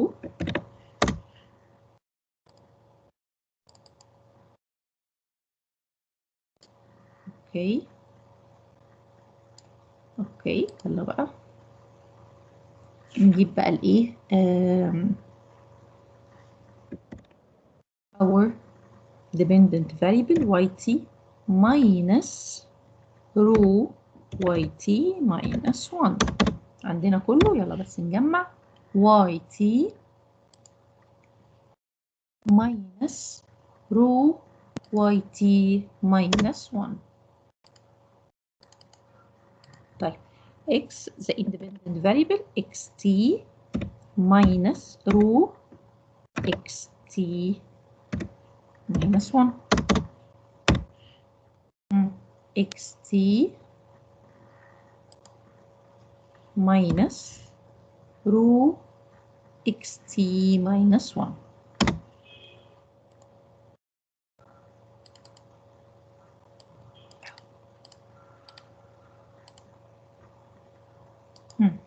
Dependent and independent variable. This is the transformed data. فده بس اللي انا محتاجه اعمله transformation.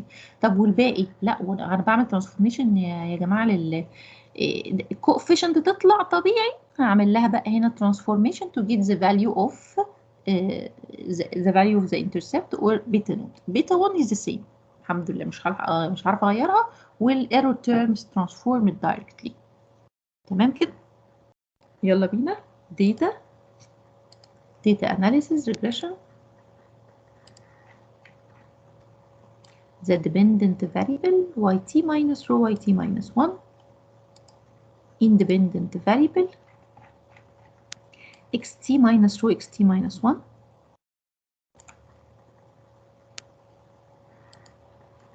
اوكي لا انا هنا عندي intercept. اوكي هقول له اوكي retain the residual علشان to check if the autocorrelation is removed or not.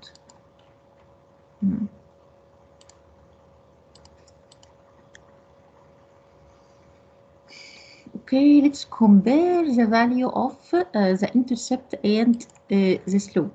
شايفين السلوب 0.32. خلاص كان كام في الفيرست ديفرنس؟ 0.328. هنا 0.320. شايفين very very near from each other. خلاص very near، مش فرقش خالص في قيمة الايه. طب الانترسبت، هل دي قيمة الانترسبت؟ لا we have to retain it. We know from the transformation, from the mathematical transformation in beta star node it equal beta node. نعملها ازاي؟ بيتا ستار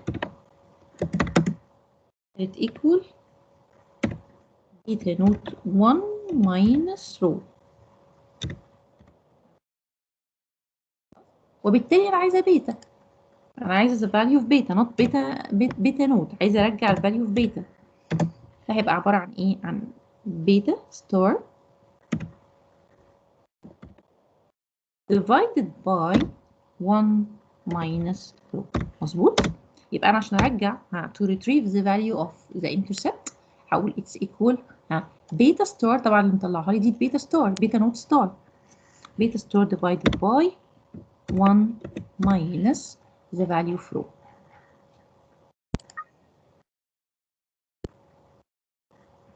خلاص ما تزعلش نكتبه بقى، احنا مش عارفين. خلاص يا عم انت 0.7333.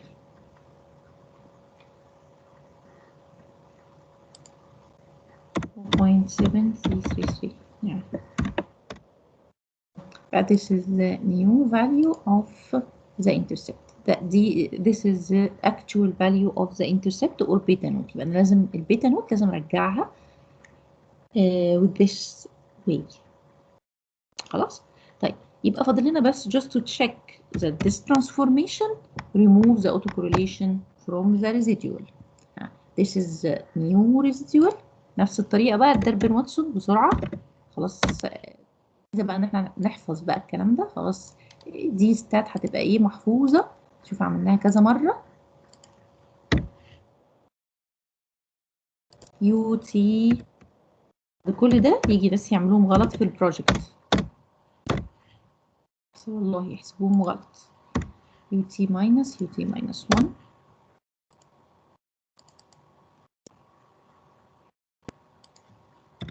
sum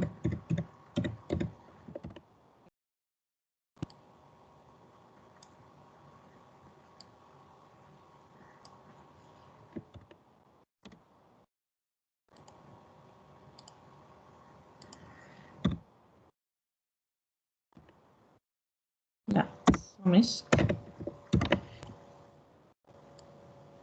rules observation summation ut squared يبقى d star summation ut minus ut squared minus divided by summation ut squared 1.755.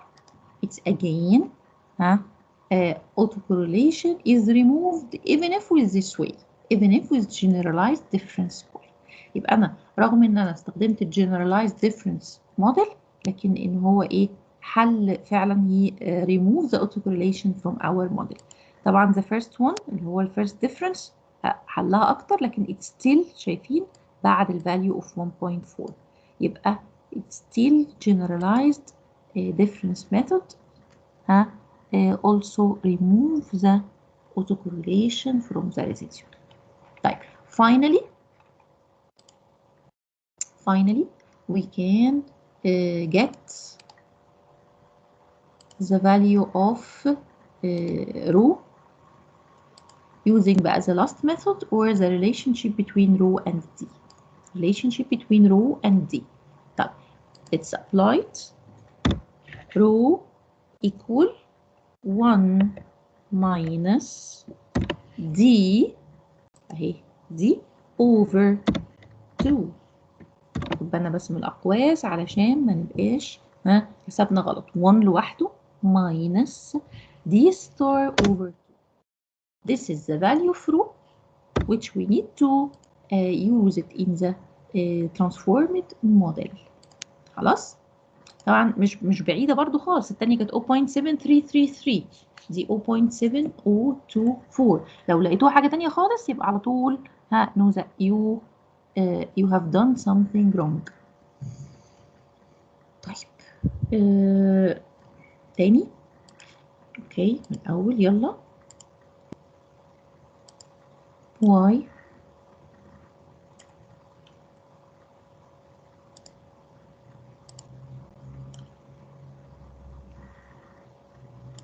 x أنا كده I think we don't need to do that. We can خلاص احنا عملناها كذا مرة. We can transform the data على طول directly because we have the value خلاص of rho. We have the value of rho خلاص we can transform the model directly. طيب y عندنا yt yt minus 1. That's the first step. x xt minus 1 وبعدين يبقى انا هحاول اعملها لك ستيب اهي رو yt minus 1 كمان بجيب رو xt minus 1 وبعدين finally yt minus رو yt minus 1 and xt the independent variable بقى minus رو xt minus 1 بس كده. طيب let's begin. just one leg in the dependent variable copy best. خلي بالك دايما بعمل best value. اوكي طيب x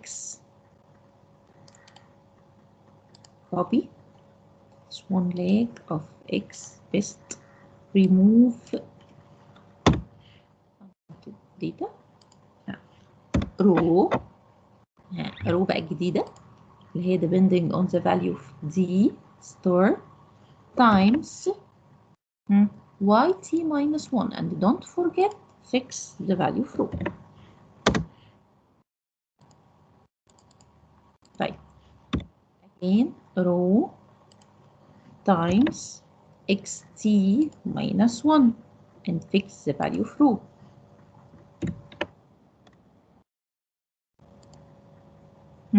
خلاص get our transformed data which is yt minus rho yt minus 1.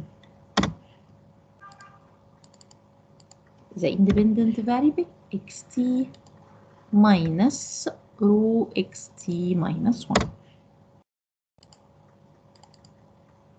Yes كده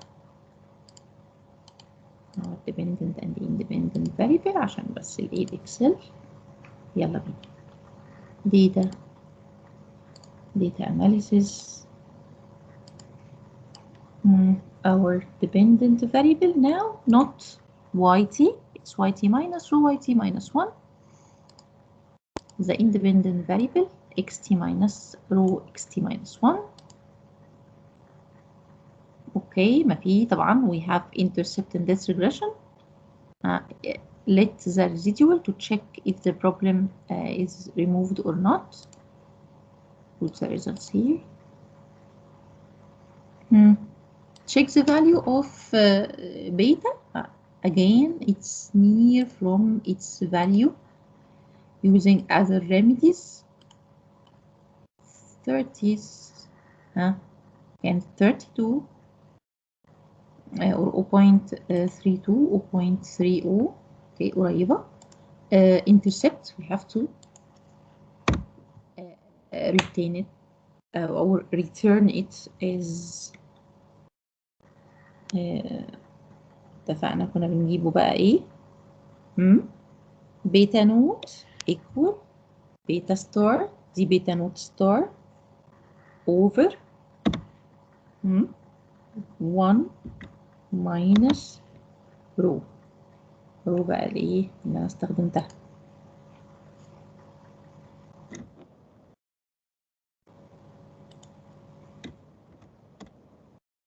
برضو its value is very near from 405. احنا جبناه 429. اوكي باقي لي اهم حاجه check if this method can remove the autocorrelation or not. ut minus 1 بعمل ايه؟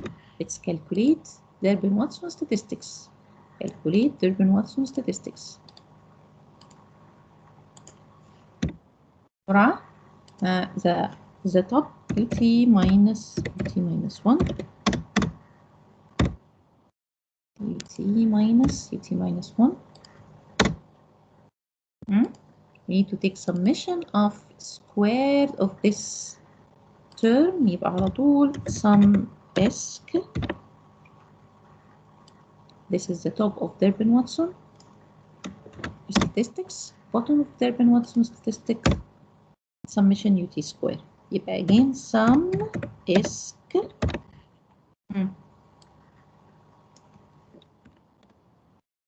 يبقى d star equal over bottom 1.67.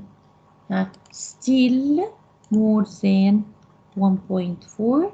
يبقى still there is no autocorrelation, and with this generalized difference model we can remove the autocorrelation.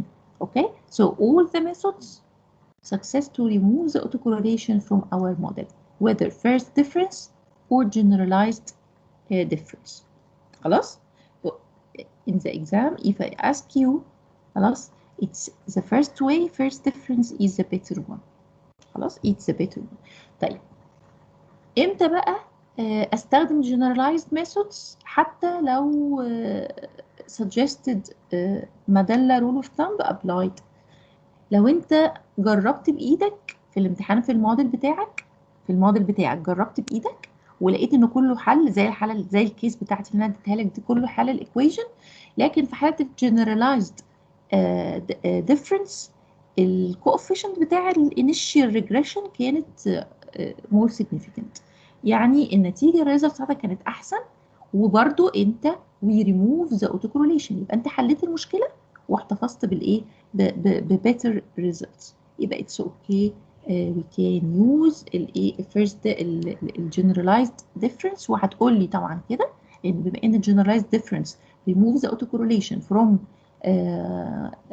my regression and the results better than the result of first difference, so we can use a generalized difference model.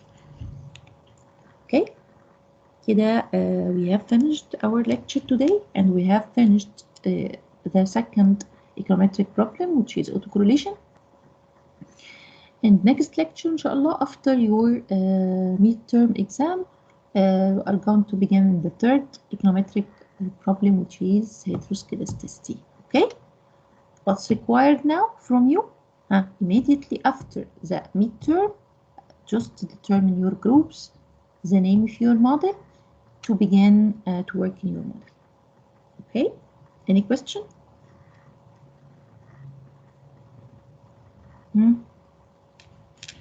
أحمد؟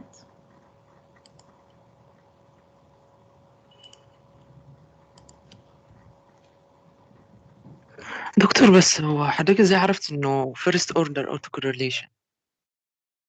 يعني ليه مش الهاير؟ عرفت ازاي؟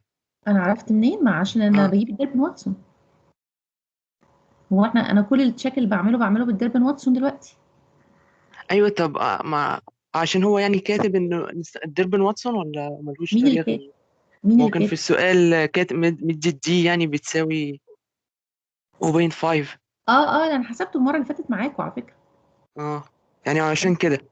ايوه انا حسبته المره اللي فاتت معاكم. ما انت بقى في الموديل بتاعك هتجيب اللاجرانج مالتبلاير. اوكي، ولقيت عندك هاير اوردر، بس حتى even if you don't have higher order but have first order you have to fix it. خلاص، تمام يعني بمجرد ما عندك first order خلاص انت عندك مشكله، يبقى لازم انت تعالجها.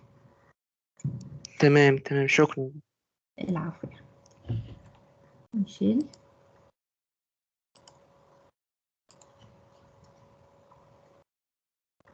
صباح الخير يا دكتور. طبعا ازاي؟ الحمد لله. دكتور معلش، هو انا لو شغال ب ليج لينير او لينير لوج، اسكيب المولتي كولينياريتي واشتغل على طول على الاوتو كورليشن. ليه؟ هو مش المفروض ان احنا بنشتغل على حضرتك قلتي في اول محاضرة ان احنا اللينير والدبل لوج بس اللي هنشتغل عليهم في المولتي كولينياريتي، ولا انا فهمت غلط؟ لا انت فهمت غلط. انا اول محاضره بقول لك ان انا لما هسالك في الامتحان مش يعني مش طالبه منك ان انت تفسر لي الحاجات التانية اللي هي الفانكشنال فورم التانية. يعني انا كنت وانا بقول لك في الاول خالص راجع على الحاجات اللي خدناها في الفيرست تيرم، فكنت بقول لك يعني مش هقول لك بولينوميال كمان هو يعني لازم تعرف طريقه التفسير وكده، مش هجيبه لك تاني، بس انا ممكن اجيبه لك واسالك عليه بس ما اقولكش ما تفسرش معايا. تمام يا دكتور، لكن تمام. في الموديل طبعا استخدم احسن فانكشنال فورم. احنا خلاص ما احنا واخدينها ليه في الفيرست تيرم. تمام يا دكتور، ميرسي كتير. ماشي ماشي. وايده.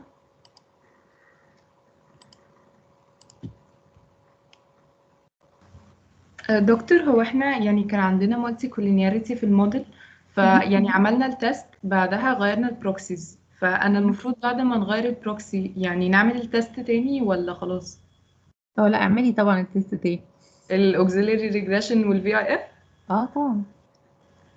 طيب، عندي عشان سؤال تاني. ابقى متاكد ان الموديل بتاعك هو ده اللي ما فيهوش. تمام. يعني هو كلهم طلعوا significant، فانا مش عارفه هو يعني ده محتاج التست. لا لو كلهم طلعوا significant اعملي التست، لازم تعملي التست حتى even if لو عندك في اي اف، لو عندك اوتو مالتي كلونياريتي هتقولي we have multi clonality, the most remedy is to do nothing. لا مش قصدي، يعني هو يعني احنا بعد ما عملنا غيرنا البروكسي يعني وهو بقوا significant بعد ما كانوا insignificant، فهعيد بقى التست تاني. ايوه طبعا، انت بتعدي الخطوات، ده هو ده شغلك اصلا. احنا اوكي. بنعمل احنا بنعمل تيست. طيب دكتور، الاي فيوز هو المفروض ان يعني ده بنستخدمه في كل التيست، ولا لما حضرتك تعمليه في لكتشر في بورت معين يبقى هو ده البورت اللي محتاج الاي فيوز لا، ما هو احنا هنعمل في كل حاجه.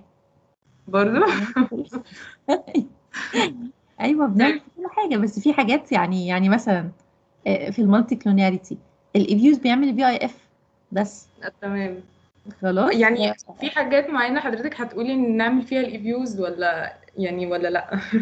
مش لا كل اللي تعرفي تعمليه بالايفيوز هتعمليه، بس في حاجات ما مش يعني الاوكسيلري ريجريشن بعملها كانها ايكويشن عاديه، طب ايه اللي يخليني اعملها في ايفيوز؟ ما خلاص ما عملتها في اكسل. تمام. فاهمه؟ طيب انت محتاجه انك تعملي تشيك على الريزلتس بتاعتك. فهتعملي تشيك ازاي؟ عملتيها في ايفيوز وبتعمليها في الاكسل، خلاص عملنا تشيك اتاكدتي منها. ماشي يا هويدا، وانا كمان هعمل كده. انا محتاجه ان انا اشوف ريزلتس من ده لده علشان انا تشيك على الشغل بتاعك ان صح ولا مش صح. تمام. طيب دكتور، اخر سؤال، هو في يعني في الحاجات اللي هي مثلا زي الاوكسيلري ريجريشن احنا المفروض نعمل كوبي وبيست للتيبلز في الوورد، ولا احط بس الفاليو بتاعت الار سكوير؟ لا، حطيهولي كله. خلاص تمام. مش يعني ميرسي يا دكتور. العفو. مريم.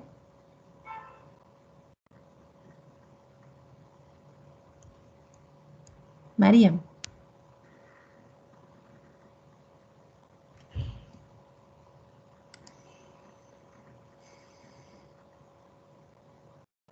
unmute. ايوه. اوكي دكتور، حضرتك سامعني كده؟ سامعاكي تمام. طيب لو احنا دلوقتي طلع عندنا auto correlation فغيرنا مثلا ال functional form، مش مم. ده كده هيبوظ بقى يعني البداية خالص، اللي هو يخلي مثلا ال R square مش يعني أقل، وهيخلي في حاجات insignificant وكده، مم. فهنعمل ايه؟ لا، ولا حاجه مش تعملي حاجه، دي هتمشي على الترانسفورمد موديل برضه. هو ده اللي انت ما احنا بنعمل ايه بقى؟ احنا بنعمل ايه في البروجكت؟ ما هو ده اللي احنا بعمله. لا، لا هحاول ان يعني انا قصدي اظبط. هنعمل الحاجات بتاعة الترم الأولاني، ولا احنا بس بنحاول نغير ال auto correlation بس في الحتة دي؟ لا، انا بظبط كل حاجه طبعا. يعني هو انت مثلا هتصلحي لي كل مشاكل القياس بس الموديل بتاعك يبقى ميت كله insignificant؟ لا، تمام. ده طب اكيد مش ده سؤال الهدف. تاني، مم. في الحتة اللي هي بتاعت المالتي كولينياريتي، لو طلع كله significant وقلنا to do nothing، بعدها مم. بنعمل ايه؟ عشان بس ما فهمتش. لا، مش تعملي حاجه، مش خلاص مش هتحليه، بس لازم تقولي لي ان هو تجيبي لي في اي اف وتقولي لي على فكره فعلا في correlation between الاندبندنت variables، وده عامل مخلي فيه مالتي كلونياريتي. لكن المالتي كلونياريتي مش عامل مشكله في كل الاستيميت كوفيشنت consistent with the economic theory من حيث الفاليو، من حيث الاشارات. يبقى هفضل ان انا اعمل do nothing، مش هعمل حاجه. بس يعني عادي ان احنا ال VIF كمان بيطلع بايظ، بس هو يعني ال significant بنتكلم على ال values وال significance بتاعت التي ستات بالظبط، بس، صح؟ هو ما اثرش عليها خلاص. تمام، اوكي، ثانك يو.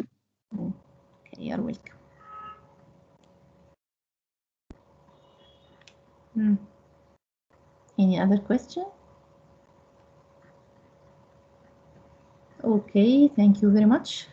Good luck in your exam and see you after your exam.